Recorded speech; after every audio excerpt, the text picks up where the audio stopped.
Calaroga Shark Media.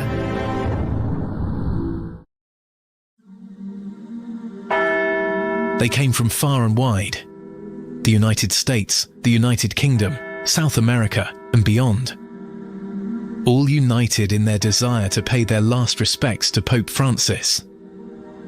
Outside St. Peter's Basilica, thousands of people have lined up for hours, some waiting in the cold twilight of Thursday morning to glimpse the pontiff's body as it lies in a simple wooden coffin, dressed in red liturgical vestments, his hands folded and holding a rosary. This is white smoke, the path to a new pope. The basilica closed for just an hour for cleaning before reopening as hushed mourners, nuns, priests and members of the public filed past Francis, who died Monday after suffering a stroke. California native Sonia James described him as an extremely influential leader as she waited in line yesterday. "I think it's important, and this is a once-in-a-lifetime opportunity," she said. One of the first to pass by the coffin was Liza Massachi, who said the basilica was very crowded when she entered after lining up for around an hour. She likened losing Francis to losing your grandfather, your very wise grandfather, adding that she said her last goodbyes. The Vatican reports that more than 50,000 people have paid their respects since Wednesday. The queue to see the Pope now stretches out of St. Peter's Square and down the street, the first time that's happened since Francis's body was moved to lie in state. The basilica stayed open through much of the night because so many were still queuing. Some had come after work, others had been hoping for a shorter line in the evening. "I think the Pope was an amazing man, so I wanted to see him," 13-year-old Eduardo said, waiting after midnight with his parents. "I am really sorry, but I think maybe he will enjoy heaven." This morning the crowd was so large some were turning away. "It looks like 5 or 6 hours, so we'll come back later," Catherine, a Catholic from Birmingham, told reporters. Francis was more outspoken about issues relevant to now, the poor, human rights. He was more relatable, a people person. The Mexican visitors felt a particular bond with Francis, the first Latin American pope. "He was from Argentina, I'm Mexican. But it didn't matter. He was a unifier," one woman said. "He treated everyone equally and promoted peace.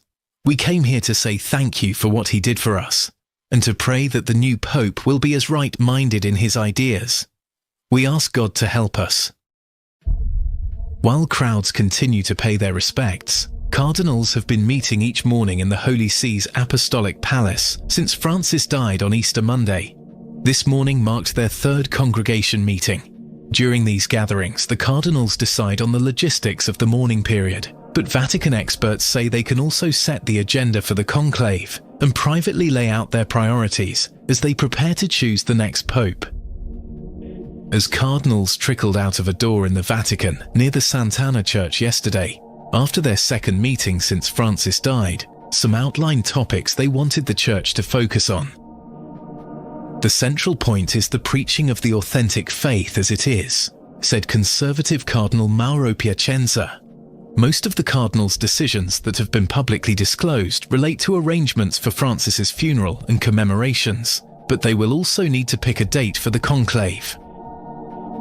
During one of the congregation meetings before the 2013 conclave, then Cardinal Jorge Mario Bergoglio gave a speech that emphasized the Church's duty to reach those at the peripheries.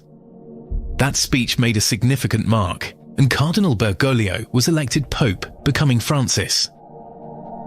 Sister Patricia Murray, the Executive Secretary of the International Union of Superiors General, knew Pope Francis well and met him many times. "I'm sad. Obviously it's like when you lose a good friend, you regret their passing. There's something missing from your own life, but also it's a time to reflect and look back and just give thanks for so many things," she said. "For me, it was just the warmth and humanity of the man. You met a friend. He took you by the hand. He looked into your eyes. You were a special person for him." She added that Pope Francis paved the way for the role of women in the Catholic Church. Francis's funeral will take place at 10 o'clock local time, 9 o'clock BST on Saturday. However, He will be the first pope in more than a century not to be buried in the crypt at St. Peter's Basilica. He will instead be laid to rest at the Basilica of St. Mary Major in Rome. It was a wish he expressed in his final testament, writing, "The tomb should be in the ground, simple, without particular ornamentation, bearing only the inscription, Franciscus." For progressive Christians who saw Pope Francis as a guiding moral figure, his death leaves a void. Bishop Sean W. Rowe, the presiding bishop of the Episcopal Church, said, "This moment is critical now. For those of us who want to embody the Sermon on the Mount and the Beatitudes and the love that Jesus showed in the world, this is now more important than ever."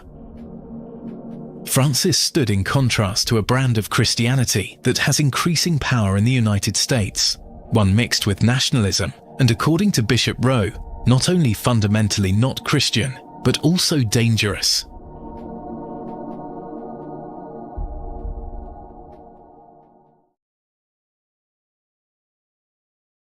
Pope Francis's death also fires the starting gun on what many see as a battle for the soul of the Church, pitting those who want to continue his progressive reforms against a small but powerful group who want to reverse them. Francis dramatically reshaped the group of prelates who will soon cast their votes for his successor in the Sistine Chapel, the first pontiff from the global south. He decided to rip up the old unwritten rulebook which saw bishops of certain dioceses, most of them in Italy, Europe and the United States, automatically being made cardinals. Instead, Francis sought to internationalize the College of Cardinals, giving red hats to countries that had never been represented by a cardinal before, such as Tonga, Myanmar, Mongolia, the Central African Republic, and Haiti. His reforms made the body more representative of the global Catholic community, while the cardinals he selected, by and large, share his vision of the Church. All of this makes it more likely that the cardinals will choose a pope who represents continuity with Francis. But conclaves can throw up surprises, and despite the reforms Francis made, there is a small yet determined minority unhappy with the most recent papacy who will be looking for ways to change course. Some of the opposition is well funded, and the pre-conclave manoeuvring has been going on for several years. As crowds continue to flow through St. Peter's Basilica, with the Basilica remaining open until midnight to accommodate the faithful, preparations for Saturday's funeral proceed. World leaders, including President Donald Trump, are expected to attend. After the funeral, attention will turn to the conclave, which will likely begin in early May. Whether Francis's successor will continue his legacy of reform or chart a new course for the Church remains to be seen. But for now, as one mourner put it, Pope Francis is watching us from up there. He knows who goes and who doesn't. White Smoke is a production of Calaroga Shark Media. Executive producers, John McDermott and Mark Francis.